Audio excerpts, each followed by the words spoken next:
नमस्कार साथियों, जय हिंद, जय श्री राम। साथियों, आज की वीडियो में मैं आपको बताने वाला हूँ मन की आवाज़ों के बारे में। पिछले वीडियो में मैंने बताया था मस्तिष्क की आवाज़ों के बारे में। कानों में जो आवाज़ें आती हैं तो वो कौन सी बीमारी होती है, उसका क्या इलाज है, वो मैंने पिछली वीडियो में बताया था। इस वीडियो में मैं बताने वाला हूँ मन की आवाज़ों के बारे में। मन की आवाज़ें कब आती हैं, हमें मन की आवाज़ कब सुनाई पड़ती है। साथियों, अधिकतर जो लोग ध्यान करते हैं, मेडिटेशन करते हैं या अपने चक्रों को एक्टिवेट करते हैं, यानी हमारे शरीर के जो चक्र हैं उनको एक्टिवेट करते हैं, आध्यात्म की ओर जो बढ़ते हैं, जो लोग अपने शरीर पर अपने आध्यात्मिक ऊर्जा पर काम करते हैं, उनके लिए यह सामान्य सी बात है कि उनको कुछ आवाज़ें सुनाई पड़ती हैं। साथियों, इस भ्रम में मत रहना कि ये कोई बीमारी है। अगर आपको मन की आवाज़ें सुनाई पड़ रही हैं तो ये कोई बीमारी नहीं है, बल्कि ये तो आपका एक ऐसा स्टेज है जिससे कि आपको और ऊपर जाना है, यानी कि आपको और ज़्यादा मेडिटेशन करना है और ज़्यादा ध्यान करने की ज़रूरत है। मन की आवाज़ें क्यों आती हैं वो मैं आपको समझाता हूँ। साथियों, जब हम अपने दिमाग में काम करते हैं तो हमारा दिमाग में जो नेगेटिव ऊर्जा भरी रहती है वो नेगेटिव ऊर्जा हटती है। जैसे हमने ध्यान किया, हमने भ्रामरी किया, ओम का उच्चारण किया, मंत्रों का जाप किया, या हम कोई भी ऐसी चीज़ करते हैं तो वो हमारे दिमाग में जो नेगेटिव ऊर्जा बनी रहती है उसको हटाती है। शुरुआत में हटाएगी हटाएगी हटाएगी, और धीरे धीरे जब जब दिमाग से ऊर्जा हट जाएगी, नेगेटिव ऊर्जा, अब बात आती है मन की। अब ऊर्जा हटानी है मन की, यानी मन को नियंत्रित करने की। क्योंकि आपका दिमाग शुद्ध हो चुका है लेकिन मन अभी अशुद्ध है। आप फिर भी अगर आप ध्यान कर रहे हैं, मंत्र जाप कर रहे हैं, उच्चारण कर रहे हैं, तो ये मन की आवाज़ें फिर आपको मन की आवाज़ें सुनाई देने लगती हैं। मन की आवाज़ें क्या हो सकती हैं? जैसे मन मन मन को रोकना है। जैसे मन की आवाज़ें क्या हैं? जैसे आपने कहा कि भाई मुझे क्रिकेट खेलना है।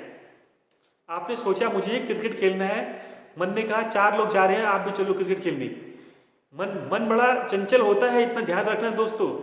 मन को बड़े बड़े ऋषि मुनि नहीं रोक पाए। मन के बारे में आपको बहुत सारी वीडियोज मिल जाएंगी, लेकिन ऐसी जानकारी कहीं नहीं मिलेगी जो मैं आपको बताने जा रहा हूं।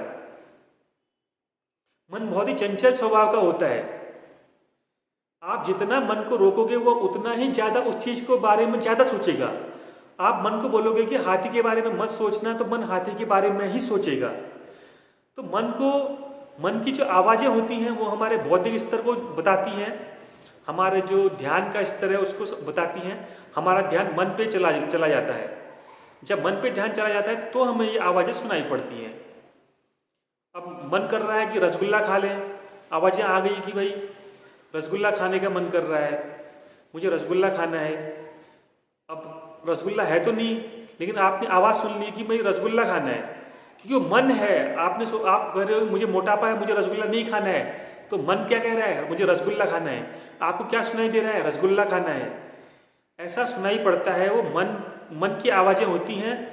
ये तब सुनाई पड़ती हैं जब इंसान का बौद्धिक स्तर ऊंचा हो जाता है, जब उसका ध्यान का स्तर ऊंचा हो जाता है। साथियों, ये थी मन की आवाज़ें। अब मन से जुड़ी हुई एक और चीज़ होती है, वो होते हैं रिलेटिव थॉट्स।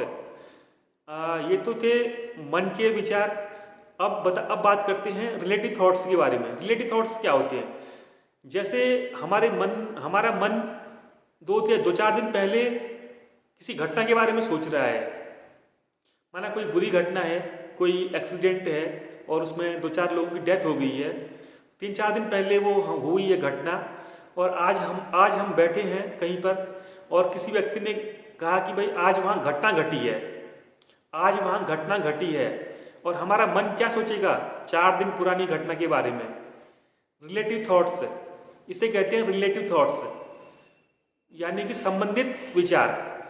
जैसे आज की घटना के बारे में नहीं सोचेगा, जबकि 3-4 दिन पुरानी जो घटना जो हुई है, दुर्घटना जिसके बारे में मैंने अभी आपको बताया कि जो पहले घटना हुई है उसके बारे में, तो उस घटना के बारे में वो सोचने लगता है। तो ये होता है रिलेटिव थॉट्स। और बहुत से जो मनोचिकित्सक होते हैं वो रिलेटिव थॉट्स को मनोचिकित्सक क्या करते हैं, रिलेटिव थॉट्स को ना पकड़ते हुए रिलेटिव थॉट्स दिमाग में रिलेटिव थॉट्स डालकर इंसान के मन की बातों को पता करते हैं। अब यह कैसे संभव है? जैसे जैसे आपको थोड़ा सा किसी मनोचिकित्सक ने हिप्नोटाइज किया, उसने बोला कि भाई मोबाइल फ़ोन कहाँ है, और आपकी जेब में मोबाइल फ़ोन होगा तो आप कहोगे मेरी जेब में मोबाइल फ़ोन है, लेकिन इससे संबंधित विचार वाला वाक्य पूरा नहीं होता है। तो संबंधित विचार के लिए मैं आपको एक अलग उदाहरण देता हूँ। जैसे कोई घटना घटी थी, जैसे मैंने अभी पहले बताया कि कोई दुर्घटना हुई है। अब मनोचिकित्सक क्या करते हैं, मनोचिकित्सक जानबूझ करके आपसे घटना का जिक्र करेंगे कि आपसे जिक्र नहीं करेंगे, बल्कि अपने सहयोगी से जिक्र करेंगे कि भाई वहाँ पर एक घटना घटी है, ये है वो है। और आप क्या सोचेंगे? आप सोचेंगे अपनी यादों से, वो अपनी यादों से बना रहा है। मनोचिकित्सक अपनी यादों से चीज़ें आपको सुना रहा है, और आप जो है अपनी यादों से चीज़ें बनाएंगे।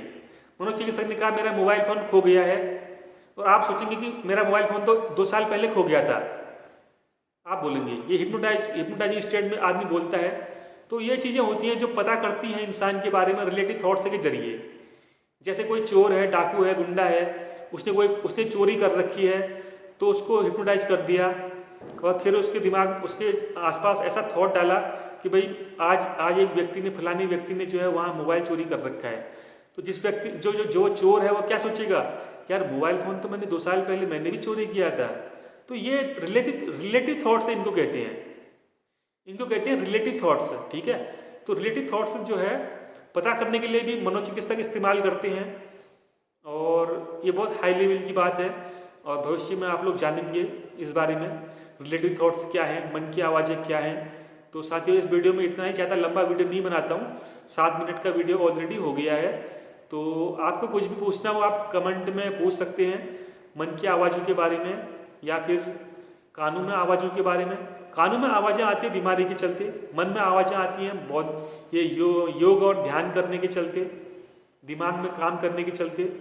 और जो रिलेटिव थॉट्स हैं, रिलेटिव थॉट्स का मतलब जो संबंधित विचार हैं वो होते हैं हमारी घटनाओं से जुड़े हुए, हमारी यादों से जुड़े हुए।